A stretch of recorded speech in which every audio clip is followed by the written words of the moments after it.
Olá, no programa de hoje, o semestre da oposição na Assembleia.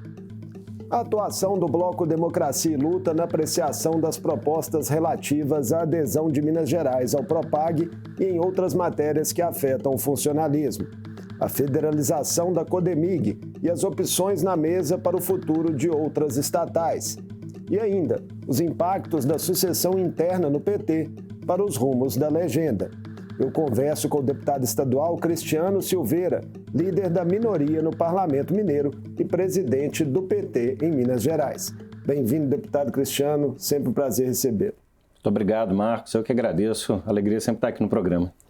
Deputado Cristiano, desde que foram recebidos 10 projetos referentes ao Propag aqui na Assembleia no início de maio, somando-se a outros 3 que já estavam na casa, 5 já foram aprovados, inclusive o principal que autoriza o Estado a aderir formalmente a esse programa que estabelece novas condições de tratamento para a dívida com a União.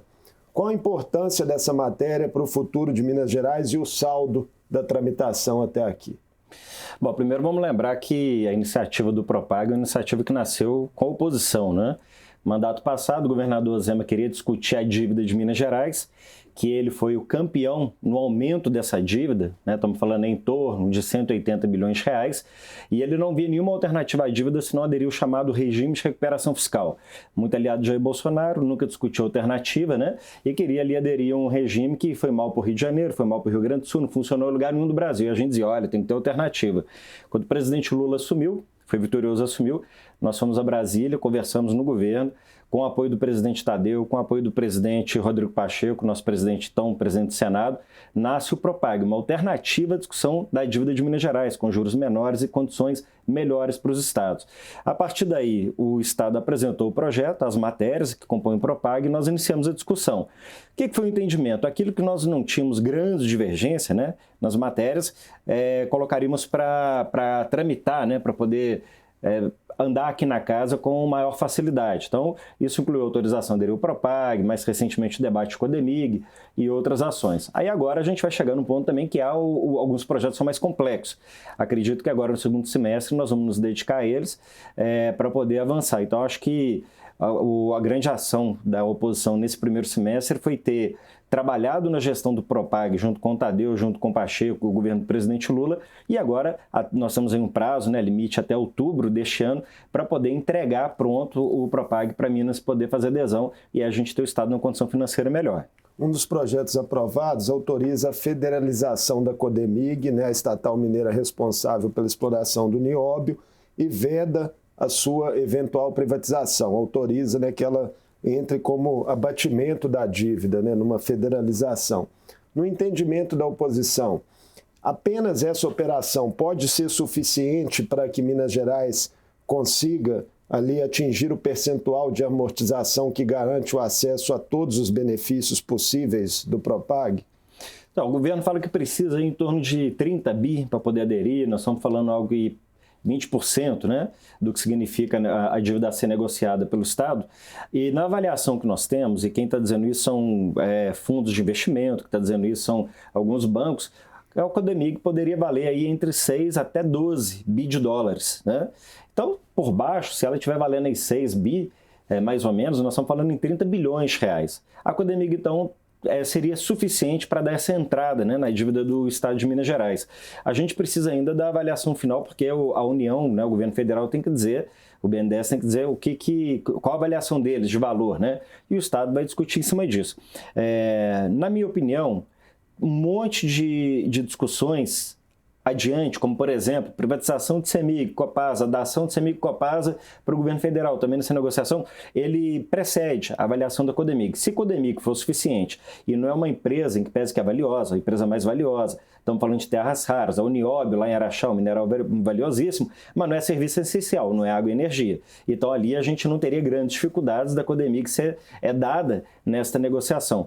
Mas claro, nós fizemos questão de amarrar o projeto para o governo não utilizar uma autorização que nós estamos dando para federalizar, e se faz a amarração, o governo pode depois muito bem querer privatizar, superado o debate do Propag, do qual às vezes a Codemig não vai ser dada, não vai ser adquirida pela União. Então, acho que nós fizemos essa construção de uma maneira para que cumpra o objetivo e o propósito, que é ajudar na amortização da dívida com a União. Uma PEC prevendo um gatilho aí para transferir a propriedade do direito à lavra do nióbio, né, de Minas Gerais para a União, caso a Codemig seja federalizada, ainda precisa ser aprovada. Isso deve passar sem maiores dificuldades na casa? Sim, porque aí não adianta você passar a empresa se você não levar junto os seus ativos, né? Então é importante que haja essa amarração, porque senão você envia a empresa, mas não envia a autorização, o direito ali que você tem da exploração. Então, na verdade, isso é para ajudar a dar uma robustez e uma segurança jurídica para a negociação que está sendo feita com o governo federal. Então, para nós é fundamental que seja votado. O senhor tocou na questão da Copasa e da CEMIG, o governo Zema vem, de fato, insistindo na defesa das privatizações dessas empresas e tenta, para isso, aprovar uma PEC, né, que retiraria da Constituição a previsão de referendo popular e reduziria também o quórum para aprovação dessas desestatizações. A oposição continuará com o processo de obstrução na CCJ, que a gente acompanhou nas últimas semanas? Continuaremos, não há acordo conosco, pelo menos, para que esse projeto ele tramite. Vamos lembrar, viu, gente? Esse dispositivo na Constituição é uma conquista do povo de Minas Gerais. À época ainda Itamar era governador e a Assembleia aprovou aqui uma emenda à Constituição dizendo o seguinte: se quiser vender empresa pública do Estado e, consequentemente, do governador e do povo de Minas Gerais, o povo tem que ser ouvido. Você tem que chamar o povo para participar de um referendo e o povo votar, se quer ou não abrir mão daquela empresa. É claro que, para você chegar a esse ponto, você tem que ter todo um conjunto de momentos para discutir, para apresentar os prós, para apresentar os contras. Nós estamos muito convencidos de que é uma fria entregar a CEMIG e Copasa, por um fato muito simples. Ainda que sejam empresas que possam ter um problema aqui, um problema colar, comparado aos seus pares privados no mercado, são empresas mais eficientes, inclusive dessas que são 100% privadas. É só você olhar o seguinte, pega lá os fundos de investimento, pega a Genial, pega a BTG, pega a XP, pega o que esses caras falam em termos de recomendação das ações dessas empresas. É neutro-compra. Por quê? São empresas boas pagadoras de dividendos, têm bons fundamentos, são empresas superavitárias. Então não tem lógica você pegar uma empresa que é superavitária, que presta um serviço, comparado aos indicadores, melhor do que a do mercado privado, e entregar para empresas que são piores, para ter ali um efeito que vai ser muito breve. Claro que eu estou dizendo com relação à privatização. Se quiser abrir uma discussão sobre federalização dessas empresas para negociar a dívida e, de certa forma, ela ainda continua tendo a participação do poder público, no caso seria o ente federado da União, a gente ainda pode dialogar. Mas como nós estamos falando que a Codemig pode ser suficiente, para que você vai abrir mão de duas empresas superavitárias que ajudam, inclusive, o Estado a ter alguma capacidade de investimento nesse período que vive tanto endividamento e empresas que prestam serviços que são essenciais, água e energia. Inclusive nós, quando estamos militando junto com o MAB, com o Sindicato, o que a gente fala aqui nos nossos eventos? Água e energia não são mercadoria. Então, a gente precisa da presença do Estado para balizar na relação com o investidor e com o interesse público. Outra proposta do governo que integra o pacote tem gerado polêmicas, né, envolve a possível transferência de imóveis para a União. Quais são as principais resistências da oposição a essa matéria? Olha só, se você for olhar assim, nós somos contra, de maneira radical não. Há situações que aí é bem questionável. Por exemplo, a UENG, os imóveis da Universidade do Estado de Minas Gerais. Você vai entregar o imóvel e vai entregar também a universidade? A universidade não tem como ir junto. Vou te falar, nem o governo federal tem interesse por imóveis, essa que é a verdade. Eu não vislumbro imóvel do qual o governo federal tem interesse, a não ser que você seja, por exemplo, o SEASA, onde funciona o SEASA, que é uma empresa do governo federal, e funciona no imóvel do Estado. Ali talvez sim, porque ali você tem ali uma lógica. Agora, se você pegar esses últimos 2 anos, a SPU, Secretaria de Patrimônio da União, o que ela fez de doação de imóveis em Minas Gerais foi muito. Então, se a própria União está doando imóvel, não está nem leiloando, está doando imóvel, qual é o interesse dela adquirir imóvel do Estado? Então, não tem razão. E ainda no caso da UENG que a gente estava falando, se for levar o imóvel da UENG, teria que levar também a universidade. A universidade vai funcionar em paralelo e ali anexo, vai pagar... Como é que é isso? E por que não vai levar? Porque o governo quer ativo. Você manter uma estrutura de universidade, eu estou falando de professores, técnicos, servidores, é passivo. Então, o governo não tem interesse no passivo, pode chegar a 500 milhões. Então, na minha opinião, não prospera, primeiro, porque há controvérsias em casos como esse que nós estamos, e acho que a UENG tem que ser do Estado. O Estado tem que ter uma universidade para complementar aqueles lugares que o ensino superior público federal não chega. E não há um interesse também por parte da União. Então, acho que não vai prosperar a ideia dos imóveis. Nessa terça-feira foi votado, deputado Cristiano, né, o projeto de lei de diretrizes orçamentárias para o ano de 2026. E Deputados da oposição destacaram muito o volume das renúncias fiscais, né? Está atingindo 25 bilhões de reais. Mais de 25 bi. É excessivo na visão de vocês? Você está doido, é dinheiro demais. Gente, nós estamos falando que praticamente a cada R$5 de arrecadação o Estado abre mão de R$1. É dinheiro que faz falta. Olha, eu estava falando mais cedo, até na entrevista, pós a votação, quando a gente fala de benefício fiscal, né, abrir mão de arrecadação, não é uma obsessão da gente ser contra, radical qualquer tipo de incentivo. Porque você sabe que há determinados momentos na economia que um setor que é relevante, que emprega bastante, tudo, ele pode passar por uma dificuldade. E aí você usa desse instrumento para dar uma socorridazinha ali no setor.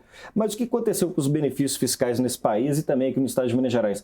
Virou benefício permanente. O ministro Haddad tem falado isso. Para o presidente Lula, você fala, peraí, como é que estão de benefício aí que o Estado não arrecada e quem que é que está recebendo, por que está recebendo? A União mesmo já falou, agora nós queremos abrir e mostrar para todo mundo o que é. Aqui em Minas Gerais, não, ninguém sabe quem está sendo beneficiado. Fica sabendo um caso ali, outro caso ali. O vice-governador Matheus Simões esteve aqui na Assembleia para vir entregar o Propag, né? E aí, quando nós tocamos no assunto, ele diz, olha, eu tenho um asco a esse negócio de sigilo, de não saber o que é, tem que ter transparência. Eu faço um compromisso que nós vamos abrir a caixa preta dos benefícios fiscais. Até hoje nós estamos esperando. Abrir para a gente saber quem são os beneficiários. E no governo Zema isso aumentou e aumentou demais. Então, no momento que o Estado aumenta a dívida, tem dificuldade nas suas contas, esse orçamento que ele mandou para cá, ó, que nós votamos hoje 2 bi de déficit, e aí você, como é que explica 25 bi de benefício fiscal? Então, é um contrassenso. Exato momento que você discute renegociação do Estado, da dívida do Estado, é exatamente o momento que você está dando esses grandes benefícios. Claro que tem uns casos notórios, que todo mundo ficou sabendo. Lembra lá o caso das locadoras? Pois é, ficou notório, né?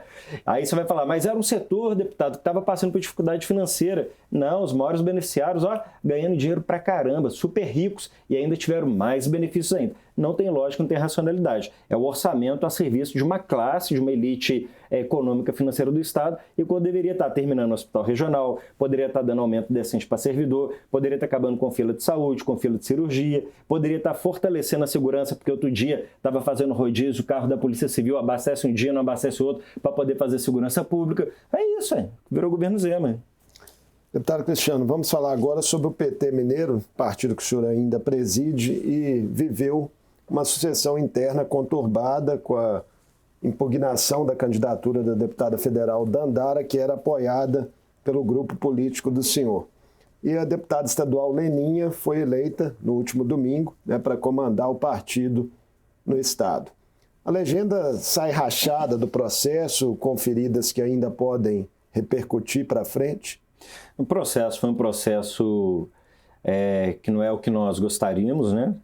Em minha opinião, né, particular, houveram muitas arbitrariedades por parte da direção nacional do partido com relação ao estado de Minas Gerais, mas aí chega um ponto que você precisa tocar adiante, né? Nós temos grandes desafios a serem enfrentados ano que vem, nós temos uma extrema-direita que se faz presente no estado, né? Você sabe que nós temos que fazer um enfrentamento ao atual governo do estado que tenta a reeleição na figura do sucessor de Romeu Zema, e precisamos do que é mais importante para nós, do PT em Minas Gerais, prioridade absoluta, que é a reeleição do presidente Lula. Eleger governador importante, senador importante, mas para nós, fundamental é a reeleição do presidente Lula. Então não dá para o PT chegar na eleição de 2026 com grandes problemas que não lhe permita ter energia suficiente, coesão suficiente para enfrentar a extrema-direita. Vamos lembrar que na eleição passada, eu como presidente do PT, conduzindo esse processo aqui no Estado, fizemos aqui a maior bancada de deputados estaduais, passamos de 10 para 12, maior bancada de deputados federais, de 8 para 10, e elegemos Lula. O único estado sul, sudeste, centro-oeste do Brasil que o Lula ganhou foi em Minas Gerais. Então agora a gente precisa que a direção que vai assumir o partido agora construa os canais de diálogo, construa os censos, para que o PT não chegue com tanto problema interno e se torne, como diz o PT, do sonho do adversário. Gasta tanta energia e saúde em conflitos entre eles que a nossa oposição, o nosso adversário, assim, diz que não se preocupe com eles, que eles estão se degladiando, então a gente toca a vida por lá de cá. Então eu acho que chega um momento que tem que pôr a bola no chão, né? A eleição foi domingo, por ação saiu hoje, temos os resultados, agora pôr a bola no chão e construir a nossa tática para o futuro. Como é que deve ficar a composição de diretórios? Olha, todas as forças, na minha opinião, de alguma maneira vão estar representadas, né? A deputada Leninha foi eleita a presidenta, as chapas que concorreram vão compor, o nosso campo político terá uma presença, uma participação expressiva, né? Talvez compondo aí a parte majoritária também, junto com a direção. Teremos representantes de Minas nas chapas nacionais que compuseram, que vão estar colaborando com o presidente Aydin, que também, né, Minas confirma a vitória robusta do Aydin. Então, acho que adiante é chamar todo mundo para conversar e falar, olha, tem que ter um pacto aqui para a gente estabelecer um convívio e as nossas metas, desafios e lutas, né, agora, especialmente em 2026. Dentro dessa prioridade que o senhor mesmo colocou, né, máxima, que seria reeleger o presidente Lula, estar cada vez mais aberto ao diálogo com legendas de centro e de direita é uma tendência para o futuro do PT? Perfeitamente. É um caminho que nós temos colocado como uma das nossas principais opções. Todo mundo sabe que hoje nós temos aí uma expectativa em torno do nome do senador Rodrigo Pacheco, que é um quadro político do estado de Minas Gerais, que ele é amplo, não é um quadro restrito, não é um quadro estreito, é uma pessoa que dialoga com todas as camadas sociais, com todos os grupos políticos, pensamentos em Minas Gerais. Então é uma liderança do centro democrático, que preza pela democracia, tem espírito público e tem certeza que seria bom para dar, inclusive, uma pacificada em Minas Gerais. É uma opção que o PT tem hoje de alternativa. Não se descarta o PT também lá adiante, se necessário, ter candidatura própria, caso seja uma contingência, e diálogo também com outras forças, né? O que nós queremos é ter para o presidente Lula um palanque forte no Estado. E a gente não vai conseguir um palanque forte somente o PT e a esquerda, né? Isso aí é dado. Então nós precisamos ter a esquerda junto com o PT, com o campo progressista e com a direita, vamos chamar assim, democrática, né? Civilizada no nosso país. E enfrentar a direita radical, né? Da barbárie, né? Extremista. Isso teria legendas aí nesse escopo para além do PSD, que é a legenda de Rodrigo Pacheco? Eu acho que todos aqueles partidos que de alguma maneira estão no espectro do governo do presidente Lula são elegíveis para o nosso diálogo. Mesmo que não esteja, mas se tiver um bom convívio em Minas Gerais, é elegível para o nosso diálogo. Então, a saber, porque também isso depende muito das articulações nacionais, né? Tem o fator Kassab no PSD, né? Exatamente. Que é o presidente nacional, está lá no governo de Tarcísio de Freitas. O PSD você tem que saber o que ele vai fazer. O PSD, como um partido muito grande, é muito difícil o PSD, acho, né, comparado com o que tem sido no passado, o PSD determinar uma tática única, porque ele tem que respeitar as diferenças que tem nas regiões, nos estados. Então, ele costuma ficar meio neutro a nível nacional para liberar seus estados, fazer as articulações que são mais interessantes a nível local. Mas não só o PSD, todo partido, toda a questão local nos estados vai passar por uma articulação nacional. Então a gente não tem ilusão. A gente vai ter que dialogar aqui para ter o melhor ambiente possível, mas entendendo que a decisão da aliança vai se dar com as direções nacionais. Nas últimas semanas, o senhor avalia que Rodrigo Pacheco deu sinais mais claros da disposição de se candidatar, porque muita gente no meio político tem essa dúvida, a gente mesmo já conversou aqui no programa em oportunidades anteriores. Então, aí se você fala assim, deputado, da nossa penúltima entrevista, para essa de hoje, atualizando, sua opinião sobre Rodrigo Pacheco candidato. Hoje, muito mais candidato do que a última entrevista que ele dei. Acho que realmente os movimentos que ele vem fazendo, né, tem o colocado muito mais, vamos falar assim, melhor posicionado como um pré-candidato a governo de Minas para 2026. E ele sabe que nós estamos aí numa boa disposição de ajudá-lo nessa construção. E seria, claro, o candidato com apoio do presidente Lula. Se não for, né, o plano B é o PT ter uma candidatura própria? É possível. Claro que para isso a gente precisa ter nomes competitivos que estejam à disposição do partido, né? A gente fala muito da prefeita Marília Campos, que faz um grande trabalho, muito bem avaliada, mas é claro que você tem que saber se ela estaria à disposição. A prefeita Margarida Salomão, de Juiz de Fora também, bem reeleita, fazendo um grande trabalho. Temos alguns deputados federais que vêm fazendo bons mandatos, né? Então, assim, você tem que saber, dentre os quadros que o PT tem, quais aqueles que teriam disponibilidade de serem candidatos e o que a gente consegue avaliar nas pesquisas para um possível desempenho. O que a gente não pode em Minas Gerais é errar. O que eu falo é errar? Ir para qualquer aventura, porque tem gente no PT que acha que o PT tem que ter candidato a qualquer custo. Aí, às vezes, você fala o seguinte: quem tem condição? Esse, mas esses não querem. E quem quer? Esse tem condição nenhuma. Eu também não vou defender que o PT vá para uma aventura. conduziu o processo passado. Fomos por uma aliança com o PSD, uma aliança com o Calil, uma aliança com o Alexandre Silveira, uma aliança ampla, envolveu muita gente. Ainda que não tenhamos ganhado o governo do Estado, elegemos o presidente Lula. Então, nada de aventura. Então, eu vou advogar novamente. Plano A, Rodrigo Pacheco, desejando ser candidato e confirmando candidatura, como vem fazendo, que eu acho que vai consolidar, vai concluir nesse ponto, é nosso candidato. Se não, dentro do próprio partido, quem são os nomes? E esses nomes têm alguma viabilidade? Ou o PT pode ser menor do que vai entrar? E em terceiro, ainda que não seja do PT, mas se tiver outros nomes do campo democrático que tenham alguma viabilidade melhor ou maior do que os nomes do Partido dos Trabalhadores, também não vejo dificuldade de abrir o diálogo para ter um palanque ainda mais fortalecido. Nas disputas das 2 vagas ao Senado, o PT quer ter candidato próprio em Minas? Queremos sim, porque são 2 vagas.